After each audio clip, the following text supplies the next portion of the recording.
28 फरवरी को था। वह इसे खास बनाने की तैयारी कर रही थी, लेकिन इस बार एक और चीज तय थी, सौरभ की हत्या। सौरभ लंदन से मेरठ लौटा था, लेकिन उसे क्या पता था कि यह उसकी आखिरी यात्रा होगी। 4 मार्च की रात जैसे ही सौरभ घर में सोने गया, मुस्कान ने इशारा किया और साहिल ने चाकू से उसके ऊपर हमला कर दिया। सौरभ पूरी ताकत से लड़ने की कोशिश कर रहा था, लेकिन मुस्कान ने उसे बचाने की कोशिश नहीं की। कुछ ही मिनटों में सौरभ की सांसें थम गई। दैनिक जागरण के संवाददाता सुशील कुमार की रिपोर्ट के मुताबिक मुस्कान ने मोहल्ले में यह अफवाह फैला दी कि वह और सौरभ हिमाचल घूमने जा रहे हैं। इसके बाद उसने घर का ताला लगा दिया ताकि किसी को शक न हो। बाद में मुस्कान साहिल के साथ शिमला चली गई। वहां पर दोनों ने एक मंदिर में शादी की और दोनों हनीमून मनाने के लिए मनाली चले गए।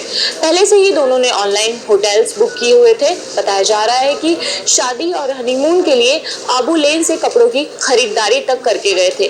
दोनों 13 दिन बाद सोमवार को वापस घर लौटे। मंगलवार की सुबह एक ड्रम को फेंकने की कोशिश की, उस ड्रम में जिसमें सौरभ की लाश थी। ड्रम को मुस्कान और साहिल ने मिलकर सीमेंट के घोल से पैक कर दिया था, इसलिए ड्रम दोनों से बाहर नहीं निकल रहा था।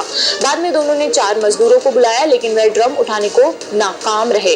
रिपोर्ट में आगे बताया गया कि मुस्कान ने घबराकर सारी जानकारी अपनी मां को दे दी, लेकिन मां ने पुलिस को पूरी घटना के बारे में बता दिया। पुलिस ने जब मुस्कान से पूछताछ की तो पहले वह थोड़ा घबराई, फिर उसने झूठ बोला, लेकिन जैसे ही पुलिस ने साहिल से पूछताछ की तो वह टूट गया और उसने पूरी कहानी पुलिस को बता दी। जब पुलिस मौके पर पहुंची और कमरे में बंद पड़े ड्रम को खोला, लेकिन उस ड्रम को 2 घंटे की मशक्कत के बाद भी वह नहीं खुल सका। ठोस से जकड़ लिया और पोस्टमार्टम हाउस भिजवा दिया, जहां उसे काटकर शव को बाहर निकाला गया।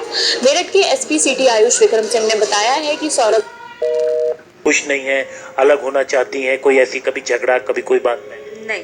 हम उससे हमेशा उसके साथ रहते थे, बात करते रहते थे। वो ही कहती थी, नहीं मम्मी मैं सौरभ से बहुत प्यार करती हूँ। तो आखिर कब आपको शक कब हुआ? ऐसी कौन सी बात मुस्कान ने कही जिससे आपको शक हुआ? अब ये जब ये 5 तारीख को घूमने गए हैं तो हमें शक इसलिए हुआ कि सौरभ ने एक भी बार हमसे बात नहीं करी।